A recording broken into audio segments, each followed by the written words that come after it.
La tráquea es un conducto impar y medial que comienza en la laringe y termina en el tórax, dando dos ramas de bifurcación, los bronquios. Se extiende desde el borde inferior de la sexta vértebra cervical hasta la cuarta vértebra torácica en el adulto. Es un tubo flexible y elástico que sigue a la laringe en sus movimientos y se deja desviar más o menos a la izquierda o a la derecha al movilizarla con los dedos. Tiene forma de tubo cilíndrico aplanado en su parte posterior. La curvatura cilíndrica no es regular. Está aplanada transversalmente en su parte superior y anteroposteriormente en su parte inferior.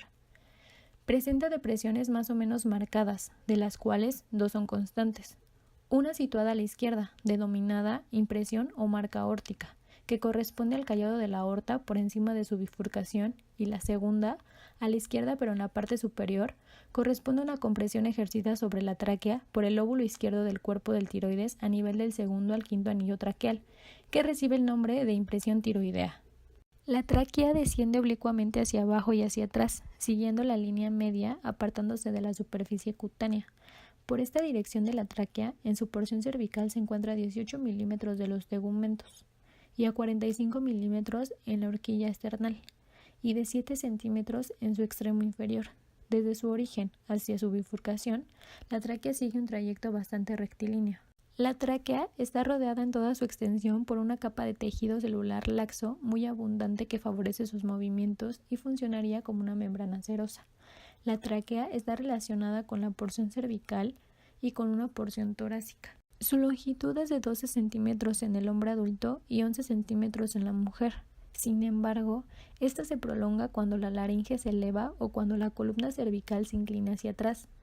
La diferencia que se observa entre su longitud máxima y mínima es de 3 o 4 centímetros. Esto gracias a la elasticidad de la membrana que separa los anillos traqueales. En la porción cervical, la tráquea se relaciona por delante con el istmo del cuerpo tiroideo que cubre al segundo, tercero y cuarto anillo traqueal, con las venas tiroideas inferiores, con el timo y en superficie con los músculos infrayoideos.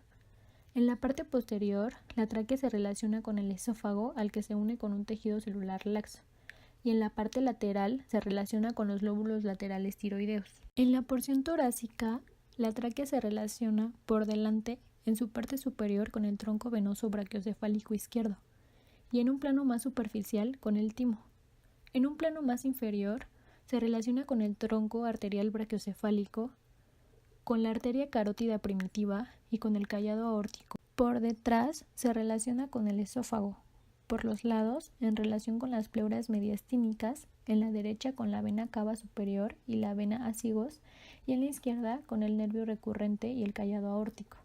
En su bifurcación, en relación con el pericardio y los atrios del corazón, y rodeada tanto en su parte posterior como anterior por un amplio plexo del nervio vago y del gran simpático, así como ganglios linfáticos muy numerosos. La tráquea está constituida por dos túnicas, por la túnica externa o fibrocartilaginosa, formada por una vaina fibroelástica que contiene a los cartílagos y por una capa de fibras musculares lisas en su parte posterior solamente, y constituida por la túnica interna, que tiene glándulas tubulares compuestas que poseen células mucíparas y células serosas. Ambos tipos de células secretan la mayor parte del moco. La traqueotomía es una técnica quirúrgica que consiste en la apertura de la tráquea, cara anterior, a nivel del cuello, por debajo de las cuerdas vocales, con objetivo de establecer una comunicación, un orificio entre esta y el exterior. La traqueotomía es la simple apertura de la tráquea y la colocación de una cánula de manera urgente, con el único objetivo de mantener y liberar la vía aérea de forma temporal, para salvar una vida de una posible asfixia. El punto central de manejo de pacientes con traqueostomía se fundamenta en la frecuencia en que se realiza el procedimiento. La posibilidad de someter a un paciente a traqueostomía se relaciona directamente con el tiempo bajo ventilación mecánica. Informes previos mencionan que 1 de cada 10 pacientes con apoyo mecánico de la respiración por más de 3 días en la unidad de cuidados intensivos serán intervenidos a dicho procedimiento. Con respecto a México, no se cuenta con estadísticas confiables sobre la frecuencia de traqueostomías. Sin embargo, algunos centros reportan entre 13 y 22 procedimientos anuales. Bueno, yo les voy a hablar sobre los tipos de traqueotomía, que en este caso son 3. La primera es la traqueotomía de emergencia, que esta es la que se realiza en no más de 3 minutos debido a que la muerte cerebral por anoxia sobreviene en 5 minutos. Esta se efectúa mejor a través de una incisión cervical mediana. Con una mano se va a estabilizar la laringe y se va a extender el cuello. Con la otra se va a realizar la incisión manteniéndose bien en la línea media. Mientras los dedos de la mano que fijan la laringe actúan disecando los tejidos, visualizando los primeros anillos y efectuando con la otra mano una incisión vertical a nivel del segundo y tercer anillo, introduciendo de inmediato un tubo endotraqueal. La hemorragia de la herida se controla una vez terminadas estas acciones. La tipo 2 o el otro tipo es la traqueotomía de urgencias. Dado el carácter de urgencia que tiene esta, lo importante es tener acceso a la vía aérea por debajo de las cuerdas vocales en el menor tiempo posible, sin atender a normas de estabilización. Y la tipo 3 es la traqueotomía de elección o reglada. Esta se realiza en ambientes quirúrgicos con asistencia y equipo adecuado. Es también llamada traqueotomía convencional o a cielo abierto. La traqueotomía es un procedimiento quirúrgico para crear una abertura a través del cuello dentro de la tráquea. Casi siempre se coloca un tubo a través de esta abertura para suministrar una vía respiratoria y así poder retirar las secreciones de los pulmones.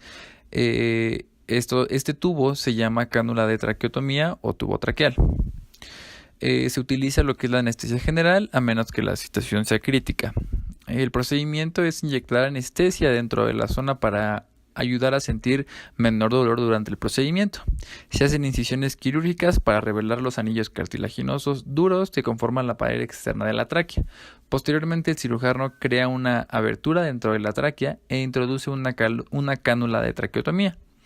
Los motivos por los cuales se realiza el procedimiento es porque, de primera instancia puede existir un cuerpo extraño grande que obstruya las vías respiratorias, que haya una incapacidad para respirar por sí solo, que haya una anomalía hereditaria de laringe o de la misma tráquea, si se ha inhalado algún material dañino como humo, vapor u otros gases tóxicos. Si hay cáncer en el cuello, puede afectar a la respiración al ejercer la presión sobre la vía respiratoria. Si presentamos parálisis de los músculos que afectan la deglución. Si tenemos lesiones graves en el cuello o en la boca. Si hay cirugía alrededor de la laringe o que impide la respiración y deglución normal. Los riesgos principalmente de la anestesia son, primero que nada, los problemas respiratorios y en segundo, las reacciones a los medicamentos. Pueden ser incluso lo que es el ataque cardíaco, un accidente cerebrovascular o reacciones alérgicas, entre las cuales destacan erupción, hinchazón y dificultad para respirar.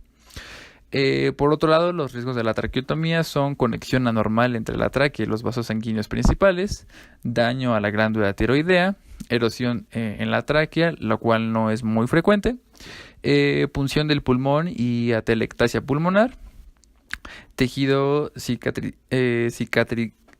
en la tráquea que causa dolor o dificultad para respirar. Después de este procedimiento se puede experimentar una sensación de pánico y no sentirse capaz de respirar y hablar luego de la traqueotomía. Esta sensación va a ir disminuyendo obviamente con el tiempo y se pueden suministrar medicamentos para ayudar a reducir lo que es la parte del estrés en el paciente. En este caso, si la traqueotomía es temporal, la cánula se retira y la curación ocurre rápidamente y deja una cicatriz mínima. Algunas veces puede llegar a ser necesario un procedimiento quirúrgico para cerrar el estoma, en este caso el orificio que queda. Ocasionalmente se puede presentar estenosis o estrechamiento de la tráquea, lo cual puede afectar a la respiración. Si la cánula de la traqueotomía es permanente, el orificio va a permanecer abierto. El pronóstico que tiene esta es que la mayoría de las personas necesita de 1 a 3 días para adaptarse a respirar a través de la cánula de traqueotomía y lleva un tiempo el poder comunicarse con otros. Con la fisioterapia y la práctica, la mayoría de las personas puede aprender a hablar con la cánula de la traqueotomía. Las precauciones que se deben tomar es que se puede utilizar alguna prenda suelta, alguna bufanda u otra protección sobre el mismo estoma. Y esto más que nada es por precauciones al paciente de seguridad al exponerse al agua, aerosoles, polvo o partículas de alimentos. La mayoría de los pacientes requiere de 1 a 3 días para adaptarse a la respiración a través del tubo. Es posible que al principio no les sea posible hablar o producir sonidos, pero con terapia y práctica la mayoría de los pacientes puede aprender a hablar con un tubo traqueal. Los pacientes, los padres o encargados del cuidado deben aprender cómo cuidar la traqueotomía durante la hospitalización y también se les enseña cómo deben de ser los cuidados en el hogar, para evitar así complicaciones. El cuidador debe de revisar y tener precaución con las respiraciones. Las respiraciones del paciente deben de ser lentas y prolongadas. Deben de contabilizar en un minuto alrededor de 10 respiraciones en adultos y de 15 en niños. Deben de cuidar la palidez o la coloración morada en la boca y en los dedos del paciente. El cuidador debe de tener precauciones con los ahogos, la dificultad para respirar y el aumento de la tos. Revisar también el contenido gástrico para evitar una obstrucción del tubo, ya sea por comida o por moco. Asimismo, tener una precaución al momento de beber y comer. El cuidador debe de tener una buena limpieza con los aparatos que utilice el paciente, las sondas, recipientes y tubos de la traqueostomía. También se deben de tener en cuenta otras precauciones de seguridad como la exposición al agua, a los aerosoles, al polvo y a las pequeñas partículas de alimentos.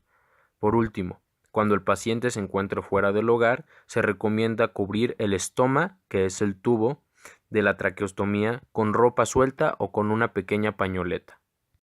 Ejercicios respiratorios. De estos podrían ser la respiración abdominal diafragmática, que se realiza en decúbito supino, relajando los músculos intercostales y accesorios.